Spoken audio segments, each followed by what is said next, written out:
আগামী শনিবার গণেশ চতুর্থী দিন ভুলেও মুখে তুলবেন না এই 3টি খাবার, নতুবা সারা বছর রোগে ভুগবেন। পরিবারে নেমে আসবে চরম দারিদ্রতা, ঘর থেকে সুখ শান্তি সমৃদ্ধি চিরতরে বিদায় নেবে। গণেশ ঠাকুর হচ্ছেন সমৃদ্ধি ও সৌভাগ্যের দেবতা, তাই গণেশ ঠাকুর যে পরিবারের উপর রুষ্ট হয়ে যান সেই পরিবারে নেমে আসে দুর্ভাগ্যের ছায়া। তাই মঙ্গল মূর্তি আশীর্বাদ পেতে গণেশ চতুর্থীর পুণ্যতিথিতে পরিবারের মঙ্গলের জন্য এই খাবারগুলি খাওয়া থেকে নিজেকে এবং আপনার পরিবারকে বিরত রাখুন। নমস্কার সুধী ভক্তবৃন্দ, আমার কৃষ্ণ কথা চ্যানেলে সকলকে স্বাগত। আশা করছি ঈশ্বরের আশীর্বাদে প্রত্যেকেই ভালো আছেন এবং সুস্থ আছেন। সামনেই আসতে চলেছে গণেশ চতুর্থী। পৌরাণিক বিশ্বাস অনুসারে ভাদ্র মাসের শুক্লপক্ষের চতুর্থী তিথিতে জন্ম হয়েছিল দেবাদিদেব মহাদেব ও মা পার্বতীর পুত্র গণেশের। তাই এই দিনটিকে গণেশ চতুর্থী বা বিনায়ক চতুর্থী নামে নামকরণ করা হয়। গণেশ ঠাকুরের পূজা ঘরে সুখ সমৃদ্ধি ও সৌভাগ্য নিয়ে আসে, পরিবারের প্রত্যেকের মঙ্গল হয়। সবার আগে পূজ্য দেবতা হচ্ছেন গণেশ ঠাকুর, এবং বাড়িতে যদি শুভ বা মঙ্গল কার্য হয়, কোনো শুভ অনুষ্ঠান হয়, সববার আগে নিমন্ত্রণ যায় গণেশ ঠাকুরকে। মনে করা হয় যে গণেশ ঠাকুর যেখানে অধিষ্ঠিত থাকবেন সেই বাড়িতে কখনো কোনো অমঙ্গলের ছায়া যাবে না। তাই শুধু ভক্তবৃন্দ, গণেশ চতুর্থীর দিন কিন্তু অত্যন্ত শুভ দিন এবং এই দিনটি নিয়মবিধিপূর্বকই পালন করা উচিত। শাস্ত্রসম্মত বিধিনিষেধগুলি মানা উচিত, যার ফলে পরিবারের মঙ্গল হয়। এই দিন অবশ্যই বাড়িতে গণেশ ঠাকুরের পূজা করা উচিত এবং তার সাথে সাথে খাদ্য খাবারে যে নিয়ম বিধিনিষেধগুলি শাস্ত্রে উল্লেখিত আছে সেগুলি মেনে চলা উচিত। আজকের পর্বে আমি আপনাদের সঙ্গে শেয়ার করব গণেশ চতুর্থীর এই পুণ্যতিথিতে কোন কোন খাবার আপনারা ভুলেও খাবেন না এবং কেন খাবেন না, এবং গণেশ চতুর্থীর দিনে কি খাবার অবশ্যই গ্রহণ করবেন। তাই আমার সকল সুধী ভক্তবৃন্দদের অনুরোধ করব যে আজকের এই ভিডিওটি একদমই স্কিপ না করে সম্পূর্ণ দেখবেন। দেখার পর যদি ভালো লাগে তাহলে অবশ্যই কিন্তু একটি লাইক করবেন এবং কমেন্টসে লিখবেন জয় গণপতির জয়, জয় গণেশায় নমঃ, নমো গণেশায় নমঃ, জয় শিব পার্বতীর জয়। এবং সুধী ভক্তবৃন্দ, এই ভিডিওটি শেয়ার করবেন আপনাদের নিকট আত্মীয় স্বজন এবং বন্ধুবান্ধবদের সাথে। গণেশ চতুর্থী আগামী শনিবার, এই ভিডিওটি পেলে অনেকেই উপকৃত হবেন এবং আপনাকেও ধন্যবাদ জানাবেন। গণেশ চতুর্থী পড়েছে 21শে ভাদ্র 1431, ইংরাজি 7ই সেপ্টেম্বর, শনিবার দিন। এই শনিবার দিনই হলো গণেশ ঠাকুরের জন্মতিথি। তাই শুধু ভক্তবৃন্দ, দিনটি কিন্তু খুব শুভ। বিশেষ করে ব্রাহ্ম মুহূর্তে ঘুম থেকে উঠবেন, কারণ ব্রাহ্ম মুহূর্ত হচ্ছে সারাদিনের সেই সময় যখন মানুষ ঈশ্বরের সাথে সব থেকে বেশি সংযোগ স্থাপন করতে পারে।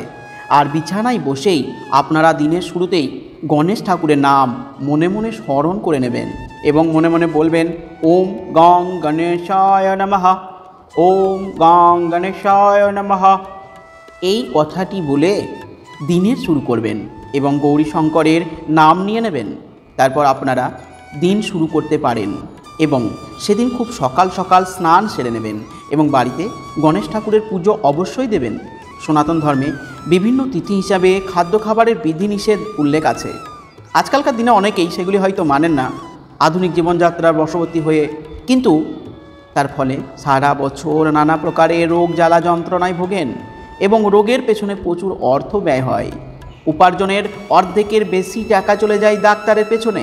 কিন্তু যদি আমরা খাদ্য খাবারের বিধিনিষেধগুলো মেনে চলার সামান্য চেষ্টা করি তাহলে কিন্তু আমরা সুস্থ শরীর এবং নিরোগ দেহ লাভ করতে পারি। প্রথম যে খাবারটি গণেশ চতুর্থীর দিন ভুলেও রান্না করবেন না বা আপনি নিজেও খাবেন না, বাড়ির কাউকে খেতে দেবেন না, সেই সবজি হচ্ছে মূলো। চতুর্থীতে মূলো খেলে ধন নাশ হয়, অর্থাৎ কোনো না কোনোভাবে আপনার পয়সা নষ্ট হবে। সেটি চিকিৎসার পেছনে হতে পারে বা অন্যভাবেও হতে পারে। হঠাৎ কোনো আর্থিক সংকট পড়ে গেল পরিবারের কোনো প্রিয়জনের বা আত্মীয় স্বজনের, যার ফলে আপনার অর্থ চলে গেল বা চিকিৎসার পেছনে চলে গেল। নানা রকম দুর্যোগ তো সংসারে লেগেই থাকে। তাই শুধু ভক্তবৃন্দ, চতুর্থীতে মূল্য খাবেন না চতুর্থীতে মূল্য খাওয়ার অর্থ হচ্ছে অর্থ নাশ হওয়া, পরিবারের দুর্ভোগ ও দুর্যোগ নেমে আসা। এবার দ্বিতীয় যে খাবারটি গণেশ চতুর্থীর দিনে ভুলেও খাবে না সেটি হচ্ছে একটি সবজি, এবং সেটি হচ্ছে উচ্ছে, করলা বা নিম পাতা।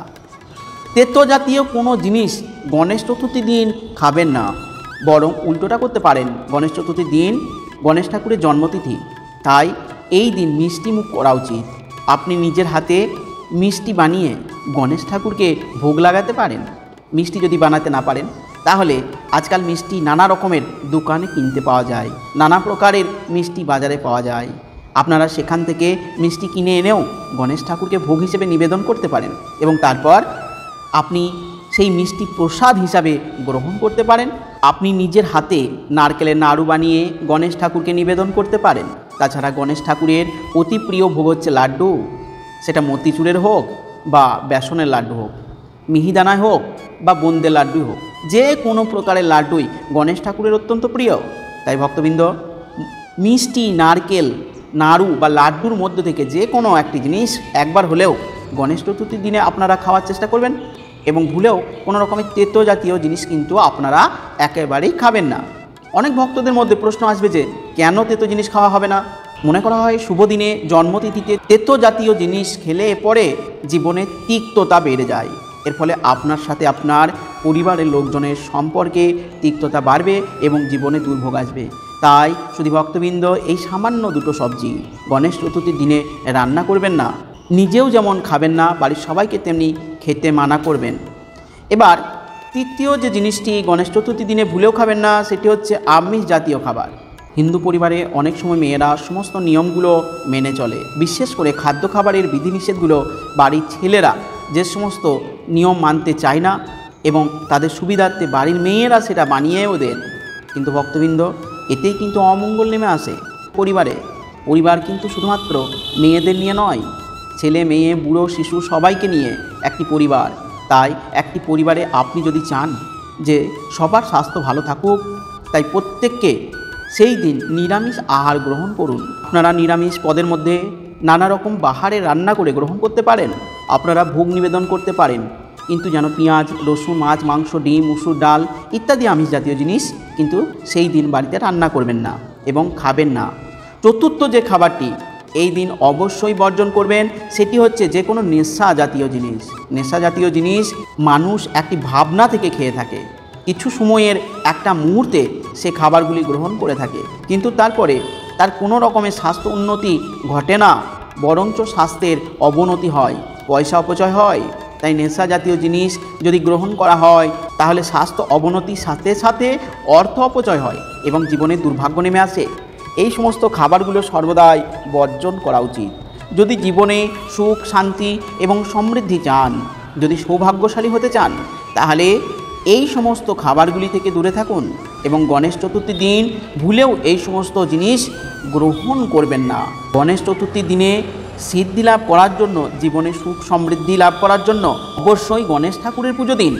যদি আপনার ঠাকুরের সিংহাসনে গণেশ ঠাকুরের একটি বিগ্রহ থাকে তাহলে অবশ্যই সেখানে লাড্ডু, মোদক, নারকেল, নাড়ু ভোগ নিবেদন করবেন এবং লাল ফুল, হলুদ ফুল, দূর্বা দিয়ে গণেশ ঠাকুরের পুজো করবেন। অনেকেই জানেন না যে আকন্দ ফুলও গণেশ ঠাকুরের অত্যন্ত প্রিয়, তাই আকন্দ ফুল দিয়ে গণেশ ঠাকুরের পুজো করতে পারেন। তাছাড়াও দূর্বা ছাড়া গণেশ ঠাকুরের পুজো হয় না, তাই দূর্বা অবশ্যই নিবেদন করবেন। আপনারা 21টি দূর্বা নিয়ে নেবেন এবং 3টি ভাগে ভাগ করে নেবেন। একটি দূর্বা যে গোছা বানিয়েছেন, একটি গোছা বাম কাঁধে, একটি গোছা ডান কাঁধে এবং আরেকটি গণেশ ঠাকুরের মস্তকে নিবেদন করবেন এবং সেদিন সবাই পুজো অর্চনা পর্যন্ত উপবাস রাখবেন এবং পুজো শেষ হয়ে যাওয়ার পরে প্রসাদ ভক্ষণ করবেন এবং নিরামিষ আহার গ্রহণ করে গণেশ ঠাকুরের জন্মদিন পালন করবেন। সেদিন আপনার আশেপাশে পাড়া প্রতিবেশী, আত্মীয় স্বজন সবাইকেই আপনি লাড্ডু বা মোদক বিলিও করতে পারেন, কারণ এটি গণেশ ঠাকুরের জন্মদিন বলে কথা। আশা করছি আজকের এই ভিডিওটি আপনাদের ভালো লেগেছে, তাই আপনাদের কাছে আমি অনুরোধ করব অবশ্যই একটি লাইক করবেন এবং কমেন্টসে লিখবেন নমো গণেশায় নমো, এবং আপনি যদি নতুন হয়ে থাকেন তাহলে অবশ্যই এই ক্ষুদ্র চ্যানেলটিকে সাবস্ক্রাইব করে এই কৃষ্ণকথা চ্যানেলটিকে এগিয়ে নিয়ে যাবেন। নমস্কার।